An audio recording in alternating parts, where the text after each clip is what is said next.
Hello everyone, कैसे हैं आप सब। हम रिमोट सेंसिंग का टॉपिक कंप्लीट कर रहे हैं, तो इसमें हमारा नेक्स्ट टॉपिक है types of remote sensing. And friends, जैसे कि ये मेरा न्यू चैनल है, तो मैं चाहूँ कि आप सब सब्सक्राइब करें और बेल आइकन को दबाए रखें हर नेक्स्ट अपडेट के लिए।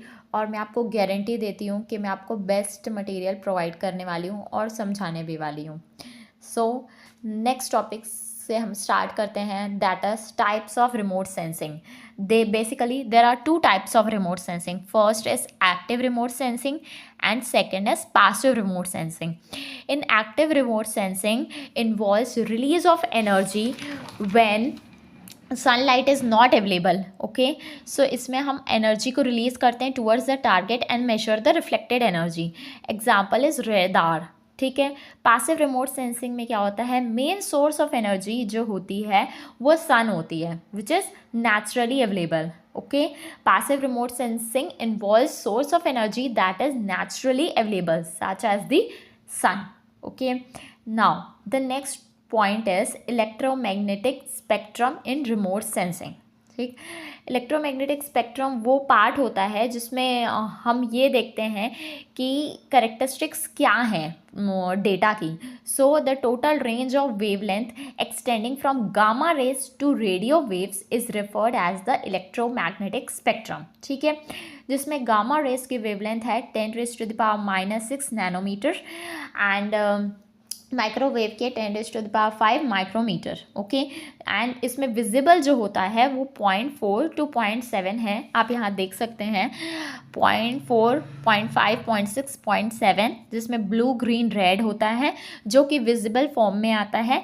And one is thermal infrared is also there which is 10. Okay, remote sensing spectrum, electromagnetic spectrum, ये वेवलेंथ है, डिफरेंट वेवलेंथ की. हम जो डेटा रिकॉर्ड करते हैं इस वेवलेंथ के अकॉर्डिंग हम लोग डिफरेंसेस देखते हैं, फिर उसको देन स्टडी करते हैं. ओके, इलेक्ट्रोमैग्नेटिक स्पेक्ट्रम इन रिमोट सेंसिंग. नाउ अब हम नेक्स्ट टॉपिक पढ़ेंगे, that is sensors and platform. Sensors are placed on static or dynamic platform. Example is aircraft and satellite. Okay, sensors जो होते हैं वो प्लेटफॉर्म के ऊपर प्लेस किए जाते हैं, राइट. सेंसर्स रिकॉर्ड और observe variations in the values of energy. Sensors जो होते हैं वो रिकॉर्ड करते हैं और ऑब्जर्व करते हैं क्या, variation in the values of energy as it depends on physical, chemical and biological characteristics. Okay, there are two types of sensors. One is passive sensor and next is active sensor on the basis of source of energy. ठीक है, दो तरह के sensors होते हैं. First is active sensor and second is passive sensor. The sensor which depend on external source of energy such as sun. जिस sensor को सन के ऊपर डिपेंड करना रहता है वो पैसिव सेंसर्स होते हैं. While the sensors which have their own energy, जिस सेंसर्स के पास खुद की एनर्जी होते हैं वो होते हैं एक्टिव सेंसर्स. ठीक है, in order for a sensor to record reflected energy or emitted energy from a surface, it is placed on a stable platform away from the surface being observed.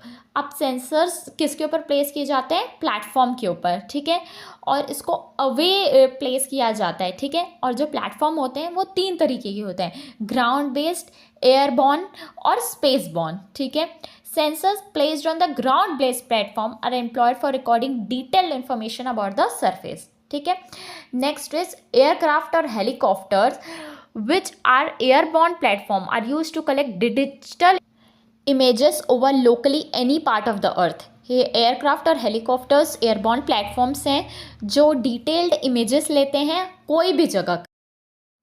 Space borne platforms are satellite launched for remote sensing purposes. Okay, the next topic is image interpretation. The electromagnetic energy can be detected either photographically for cameras or electronically for scanners. photographic system are simple, inexpensive and have high degree of spatial detail. Photographic में जो detail आती है वो simple होती है, costly भी नहीं होती, but they have high degree of special details, मतलब कि उसमें जो डिटेलिंग होती है वो बहुत ज़्यादा होती है. वाइल इलेक्ट्रॉनिक सेंसर जो होते हैं कॉम्प्लेक्स होते हैं एंड एक्सपेंसिव होते हैं, बट वाइड स्पेक्ट्रल रेंज, उनके स्पेक्ट्रल रेंज ज़्यादा होती है, right, electronic sensor. Now interpretation process को हम शॉर्ट में समझने के लिए आप यहाँ देख सकते हैं classification, enumeration, mensuration and then next is delineation. First is classification, हम क्लासीफाई करते हैं, डिटेक्ट करते हैं, आइडेंटिफाई करते हैं किस टाइप का डेटा है. Next is enumeration, listing out various features, उसमें जो फीचर्स होते हैं किस टाइप के हैं, किस डिटेलिंग में है, उसको हम उस कैटेगरी में अरेंज करते हैं. ठीक. मेंसुरेशन मतलब मेजर करते हैं कितने एरिया में वो डेटा है, right. Next is delineation, delineation हम वो एरिया को आउटलाइन करते हैं, होमोजीनियस रीजन्स को. Now the next topic is reference data. हम जो भी डेटा हम लेते हैं उसको हम रिमोट सेंसिंग में उसको हम एनालिसिस करने के लिए मेन डेटा भी लेते हैं, दैट इज़ रेफरेंस डेटा. वो रेफरेंस डेटा एक एक्सपेंसिव होता है और टाइम टेकिंग प्रोसेस होता है, बट फॉर एक्यूरेसी पर्पस कि जो हमने डेटा रिमोट सेंसिंग से लिया है वो सही है कि नहीं है, उसके लिए हम एक रेफरेंस डेटा लेते हैं. Okay. The supplementary data based on measurements of observation about object area sensed remotely in any form and derived from any source is known as reference data. Okay. Next is ये as it is expensive and time taking to collect the reference data, but for accuracy it is important to get some form of reference data in remote sensing. हम कभी भी data लेते हैं तो दो तरीके के डेटा लेते हैं, एक जो रिमोट सेंसिंग के द्वारा होता है, दूसरा रेफरेंस डेटा जो कि हम लोग ग्राउंड रियलिटी से चेक करने के लिए हम उसको लिया जाता है ताकि जो एक्यूरेसी है वो हाईएस्ट अचीव की जा सके. ठीक है. Next is signatures. सिग्नेचर्स क्या होते हैं? Refer to a distinguishing character of a feature which is characteristics of an object, right? There are 4 types of signature. First is spectral, means variation in reflectance.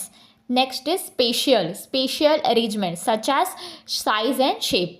Next is temporal, which is change in reflectivity with time. And the last, fourth is polarization, means change in polarization of the radiation reflected or emitted by an object.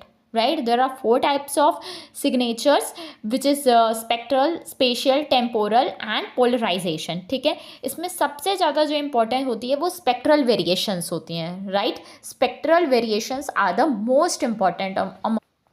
Spectral variations are the most important.